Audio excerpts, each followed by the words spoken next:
220 metre 330 metre നീളങ്ങൾ ഉള്ള രണ്ട് തീവണ്ടികൾ എതിർദിശയിൽ വരുന്നു. അവയുടെ വേഗതകൾ 60 കിലോമീറ്റർ പ്രതി മണിക്കൂർ 50 കിലോമീറ്റർ പ്രതി മണിക്കൂർ വീതമാണ്.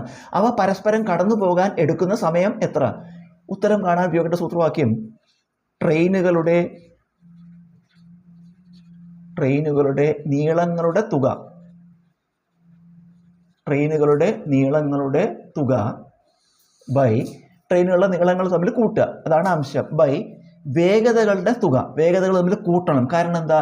രണ്ട് തീവണ്ടികളും വരുന്നത് എതിർദിശയിലാണ്. എതിർദിശയിൽ വരുമ്പോൾ വേഗതകൾ തമ്മിൽ കൂട്ടണം. നമ്മൾ കഴിഞ്ഞ കണക്കിൽ ഒരേ ദിശയിലാണ് പോകുന്നത്. ഒരേ ദിശയിൽ പോകുമ്പോൾ വേഗതകൾ തമ്മിൽ കുറയ്ക്കണം. ഇവിടെ എതിർദിശയിലാണ്, അപ്പോൾ വേഗതകൾ തമ്മിൽ കൂട്ടണം. അപ്പോൾ ഛേദം എന്താണ്? വേഗതകളുടെ തുക. ഇതിൽ വില കൊടുക്കുക. ട്രെയിനുകളുടെ നീളങ്ങളുടെ തുക. നീളങ്ങൾ 220 മീറ്ററും 330 മീറ്ററും. 220 പ്ലസ് 330 ബൈ വേഗതകളുടെ തുക. വേഗതകൾ 60ഉം 50ഉം. 60 പ്ലസ് 50. ഇത് കൂട്ടുമ്പോൾ 550 വരും. പക്ഷേ അത് മീറ്ററാണ്, കാരണം ഇത് 2 മീറ്ററാണ്. 550 മീറ്റർ ബൈ ഇത് 60ഉം 50ഉം കൂട്ടിയാൽ 110. ഇതാണ് യൂണിറ്റ്. എന്താ? 2 കിലോമീറ്റർ പ്രതി മണിക്കൂറാണ്. അപ്പോൾ കിലോമീറ്റർ പ്രതി മണിക്കൂർ. ഇനി ഇവിടെ യൂണിറ്റ് വ്യത്യാസമുണ്ട്. ഇത് മീറ്ററാണ്, ഇത് കിലോമീറ്ററാണ്.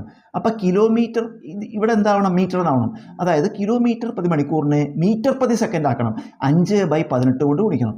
അപ്പോൾ 550 മീറ്റർ ബൈ 110 ഇൻറ്റു 5/18. 5/18 കൊണ്ട് ഗുണിക്കുമ്പോൾ ഇതെന്തായി മാറി? മീറ്റർ പ്രതി സെക്കൻഡായി. ഇപ്പോൾ യൂണിറ്റ് ഒരുപോലെ മീറ്റർ.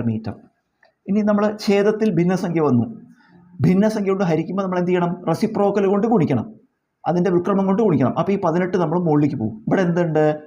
550 ഇൻറ്റു 18 എന്ന് വരും. ബൈ പിന്നെ ഛേദം 110 ഇൻറ്റു 5. 110 ഇൻറ്റു 5. നമുക്കിതിൽ ഇതും തമ്മിൽ 5 പ്രാവശ്യം വെട്ടിക്കളയാം. ഈ 5ഉം 5ഉം വെട്ടിക്കളഞ്ഞു. ബാക്കി ഉത്തരം 18 വരുന്നത്. ഈ കിട്ടുന്നത് എന്താണ്? സമയമാണ്. എടുക്കുമ്പോൾ സമയം നോക്കൂ. ഇവിടെ നമ്മൾ മീറ്റർ പ്രതി സെക്കൻഡാക്കി മാറ്റി. അപ്പോൾ ഈ കിട്ടണത് എത്രയാണ്? എന്താ യൂണിറ്റ്? സെക്കൻഡാണ്. അപ്പോൾ ഉത്തരം 18 സെക്കൻഡ്.